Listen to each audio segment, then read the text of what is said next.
ভোরে যাই কইলাম, ডাক্তার বলছে নরম করে রুটি বানাই দিতে। ও তো নরম করে রুটি বানাই দেয় না, উল্টা শক্ত রুটি দিছে। আমি জানি তকরা করলাম ওর মুখে মুখে, বেলুন দিয়া যে জোরে বাড়ি দিছে বাড়ির লগে। এ দেখেন দুইটা দাঁত, এ দেখেন পড়ে গেছে, এই যে এনে একটা এনে একটা, এত জোরে বাড়ি দিছে।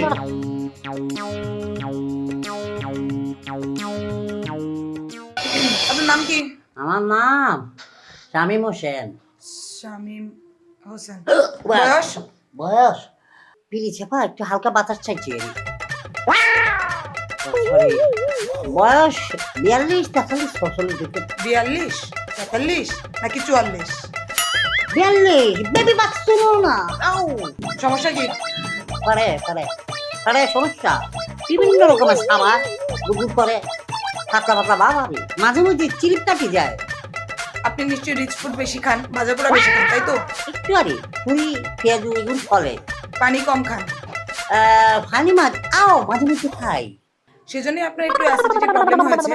তো এখনই এক্সরে বা আল্ট্রাসোনোগ্রাম করার কোনো দরকার নাই যে অ্যাসিডিটি থেকে ইয়ে হয়ে গেছে কিনা। আমরা এক কাজ করি, আমি কিছু ওষুধ দিয়ে দিচ্ছি আপনাকে। আপা আপনি টয়লেটটা কোনাই? ঠিক আছে, এই ধরেন ওষুধগুলো একটা দুইটা হচ্ছে সকালে আর রাতে খাওয়ার আগে খাবেন, পরেরটা খাওয়ার পরে খাবেন, আর লাস্টে যে ওষুধটা দিয়েছি এটা সপ্তাহে একবার খাবেন, ঠিক আছে? চা খাইবেন না আমরা টয়লেটটা বাইরে পিলি যাবা, কিছু মনে করিয়েন না, হালকা মধ্যে একটা থাম্মা দিচ্ছে পিলি যাবা।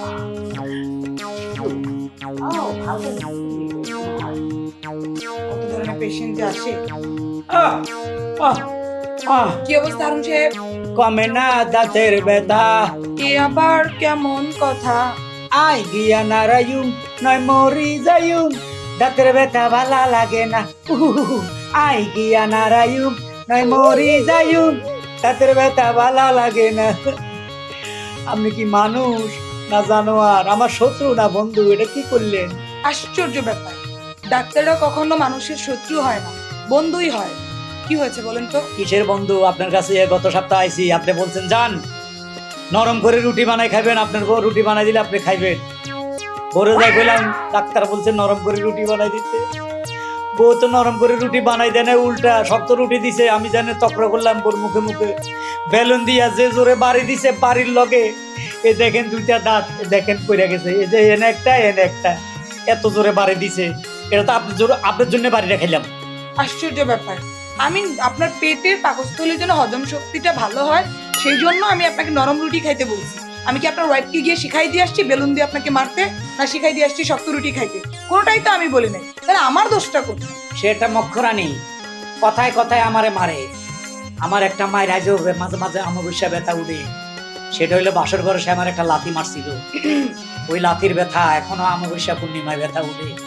তোমাকে যাই হোক, আপনার তো এখন দাঁত পড়ে গেছে, হ্যাঁ, আপনি কাজ করেন, এখন একদম ডেন্টাল ডক্টরের কাছে যান। আচ্ছা ঠিক আছে। কমে না দাঁতের ব্যথা, কে আবার কেমন কথা? আই গিয়া নারায়ু নয় মরি যায়ু, দাঁতের ব্যথা ভালা লাগে না।